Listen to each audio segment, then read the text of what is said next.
In 1995, Boards of Canada had released an EP called Touism to try and get a record deal and be recognized in the music spotlight. However, their attempt didn't seem to work, as no one responded to them yet. So, the brothers decided to try again by putting a bunch of old songs that they had made from 1991 to 1995 and put them on some cassette tapes and listed them as A Few Old Tunes and Old Tunes Volume 2 and sent them out to record companies and family. However, these tapes also didn't work, and they would be private and never released to the public for a while, until in 2001, where an unknown user on music sharing site SoulSeek leaked the tapes. Now, I'm not going to cover every single track from all these tapes since this video would be too long, but I will cover my top 5 from each tape. So let's get started. Spectrum is the first track on A Few Old Tunes Volume 1. It sounds like something that you would hear in an old 80s car commercial or a Nintendo commercial almost. It's great. The background noises that you hear in the song was also used in the title track for Touism as well.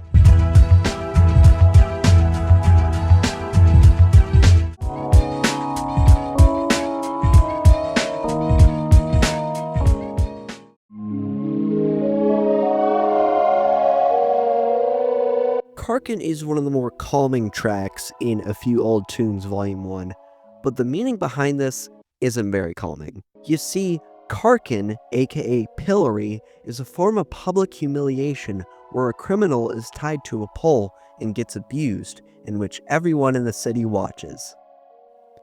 Yeah, not so calming, isn't it?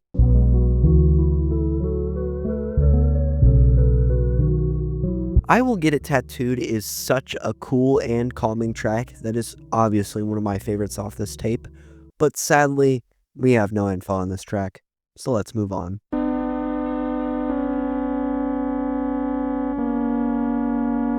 Boqurant is kinda like the same deal with I Will Get It Tattooed. It's got a really sad ambient vibe to it, but it's also relaxing as well. But then, out of nowhere, this track transitions into... This is obviously, without a doubt, the best unreleased Boards of Canada track ever. I don't need to explain why. Seriously. Now, this title is obviously a date, but it's not what you're thinking. If you're American, you might think that the date is May 9th, 1978. But you're wrong, because it's actually September 5th, 1978, because there's another version of a date in Europe, so that's why. Now, what happened on September 5th, 1978, you might ask? Nothing. Or at least that's what we think. There's multiple theories speculating on what the date actually means, and the most common theory is that when it's both of the brothers' parents announce to them that they are moving to Canada soon. Which I kinda believe, specifying that this is a really important date to them, and that the band would have a different identity if it wasn't for the immigration to Canada.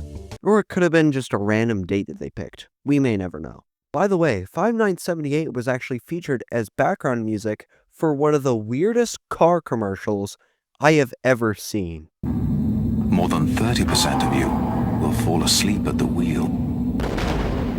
And you'll endure thousands of road bumps. At Nissan, we believe the performance of the driver is as important as the performance of the car. So we design everything around you to help you feel better, so you'll perform better. Bro, what the fuck was that? David Came to Mahana'im is my favorite track on Old Tunes Volume 2. It's groovy and also has a kind of space feel to it. Now, the title is actually a reference to the Bible. Mahana'im is a place near the village of Jabbok, to which the character, David, fled to that place after Saul tried to kill him. If you've read the Bible, you probably know what I'm talking about. But anyways, on to the next one.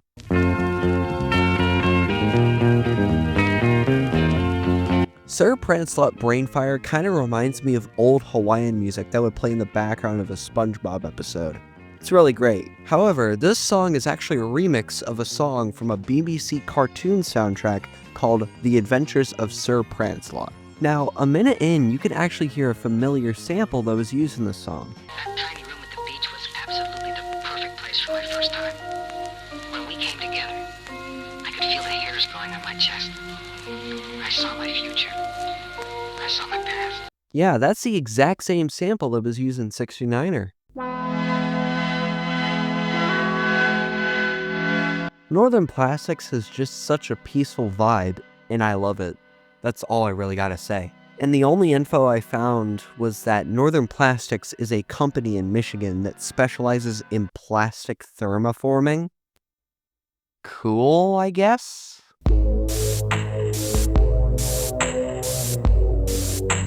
I do not know what to think of this track other than it reminds me of taking a walk in a forest or something, and I love it. Now, this track name actually has some lore to it. Buckie High is actually the high school that the brothers went to.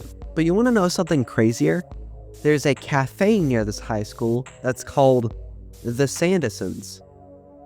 Coincidence? I think not. But, however, it could refer to a Scottish wine called Buckfast that is very infamous for its high caffeine content. Want to know how high? 280 milligrams. I am not even kidding you. That is equivalent to 5 cans of Mountain Dew. That is insane.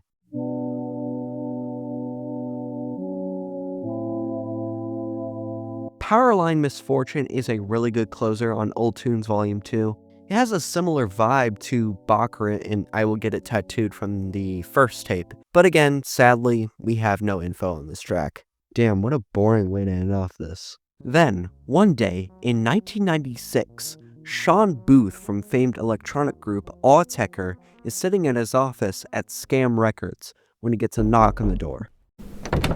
Yo, Sean, you got some record in the mail. Oh, cool. What is it? It's called Twoism by some band called Boards of Canada or something. Interesting. Let me listen to it. I'll get back to you in a bit. Later. So what you think, Sean?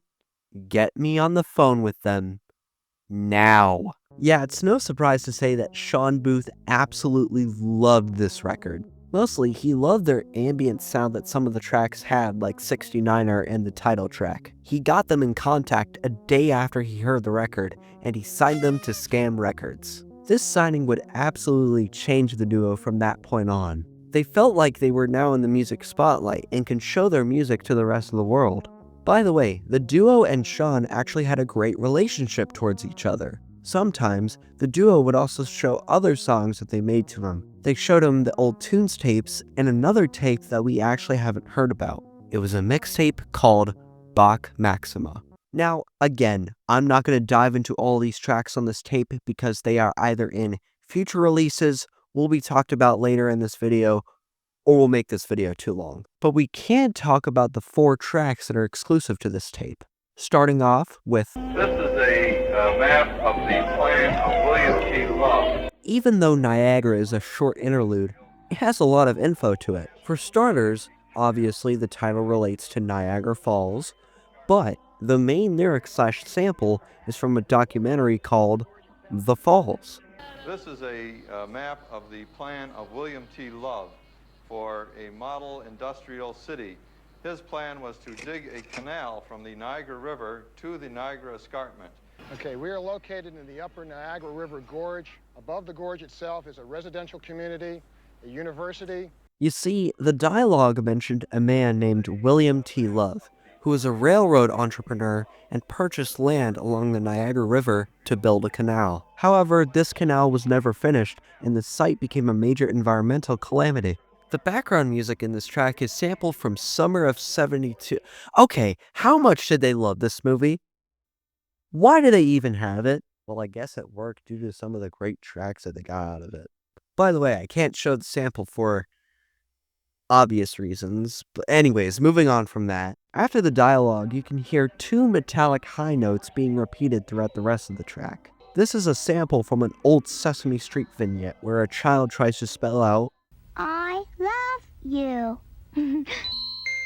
This sample is also used in other tracks that we will talk about next video, so stay tuned. But anyways, on to the next track.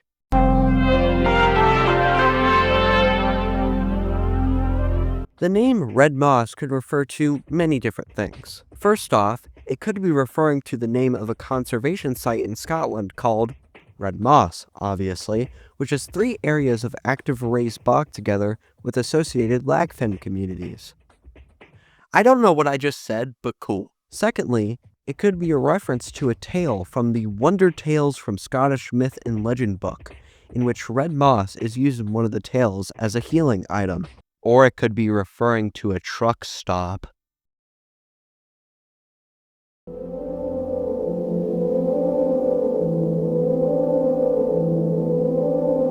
Concourse is another new interlude that's on this tape. It's both weird and relaxing at the same time. I don't know why, but that just says I like it.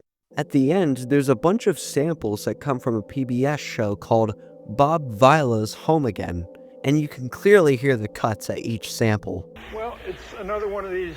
Right. That's correct. That's interesting. Right. Right. Now, those look like full dimensional. Right. That's correct. Yeah. Right. That's correct. Well, it makes a lot of sense.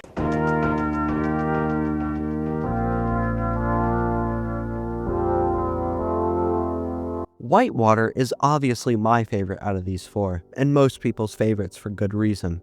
The title, Whitewater, could be referring to whitewater rafting, which is an activity where you kayak in whitewater at a rapid. And the song could kind of signify the feeling of doing that, because the loop sample in the song is analogous to rushing water a bit.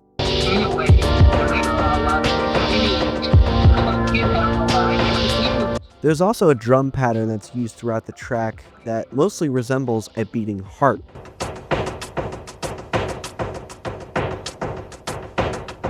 Now, the looping sample that I was talking about is from the Many Me segment in an old Sesame Street episode. You can also hear the voice being really distorted so that it doesn't really identify the person who's speaking as a child. Also, this sample will come back in later videos, so keep that in mind as well. Now, Sean absolutely loved these tapes. So, one day, he called them into his office and basically said, "Hey, create an EP for me that has some of these lovely tracks on it.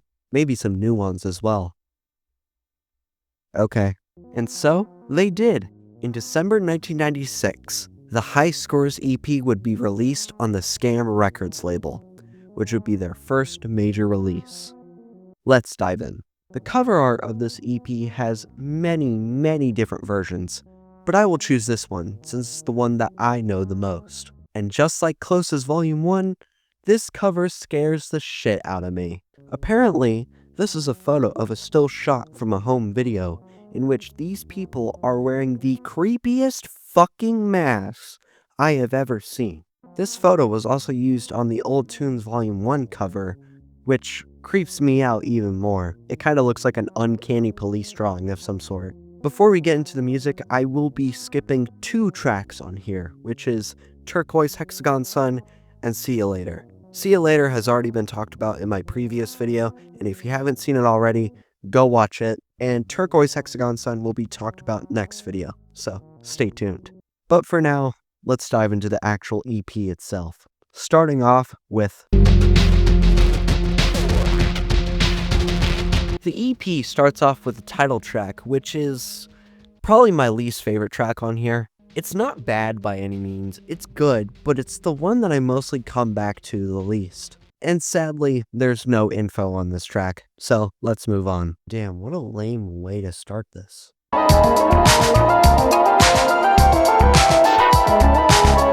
Now, nlogax, on the other hand, is pretty damn good. It's one of their more funky trip-hop tracks that I like a lot, and also has a very big 80s feel to it. The weird title could be derived from this math equation, which means that a natural number is multiplied by the logarithm / exponent to which the base, a, must be raised to obtain x. Again, I have no idea what I just said. Khan Academy to the rescue.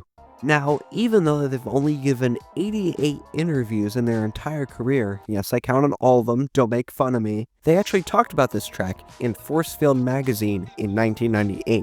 This track begins like an old electro or disco track, but halfway through, it suddenly becomes something nightmarish, like your brain is starting to malfunction in the middle of the tune. Listen, I can agree that it's like a disco track, but why the fuck do they say it's eerie? I'm sorry, but this sounds nothing eerie to me. And that's not bad by any means. It just means they're wrong.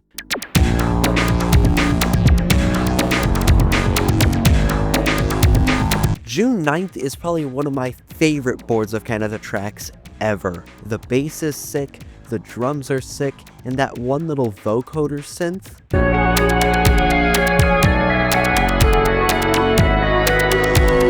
That's sick as well. However, the meaning behind the title of this track is not sick. It's probably referring to when the first NASA report of the Challenger disaster happened, which was on June 9th, 1986. Or it could also refer to the day where the ATF started to investigate into the Waco compound following a purchase of a bunch of weapons. Now, I will probably talk about the entire story of Waco in this series later on because it's really, really important in this story, so stay tuned. Anyways, on to the final track.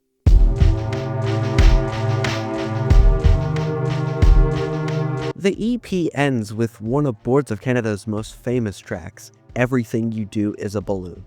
And dear God, it's a masterpiece, and I don't need to explain why. But anyways, even though this is one of the duo's most well-known songs, there's not really that much to talk about. The duo actually said something about the title in another interview in 1998. Some titles are personal stories, such as Everything You Do Is a Balloon, which is a realization made long ago in the forest. I don't know what that means. However, some people have also said that the title could refer to anxiety, but I don't know, it could refer to either one. There's also a sample at the end of the track which comes from the track Timeless by John Abercrombie.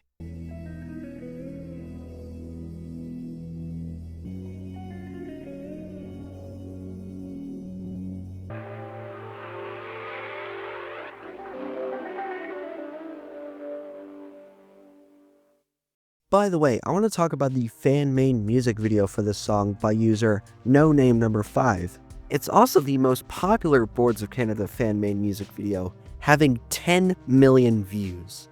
That's insane. The video contains clips from an old bicycle safety video from the 60s called One Got Fat, which follows a story where a bunch of kids in creepy monkey masks go on their bikes to have a picnic. However, each monkey, except for the one carrying the lunches, fucking dies due to a disability that they have that makes them not follow a particular rule in bicycle safety. Because of this, the one who survives becomes a chunky monkey by eating all the kids' lunches. Hence the title, One Got Fat. That's fucking disturbing. But anyways, that is the conclusion into a ton of demo tracks and the High Scores EP. I hope you enjoyed this video, and I hope to see you guys in the next video where we will talk about probably the most important release in electronic music history. So see y'all in the next video. Bye-bye.